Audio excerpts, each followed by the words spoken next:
Hi, welcome to Trakisan Vlog. Welcome on board. Kung makita nyo ngayon, ayan example ng cylinder head ng generator engine. Yan. Kung makita nyo, may mga E at saka S dyan sa gilid. Ibig sabihin ng E nyan ay exhaust. Tapos naman, pag S naman, yun yung suction. Yan, yung S11 saka S2.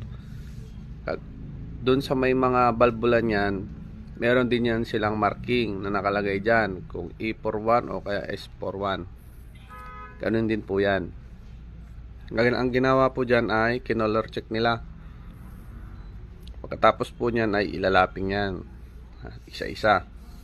Depende po yan dyan sa E1111, S11.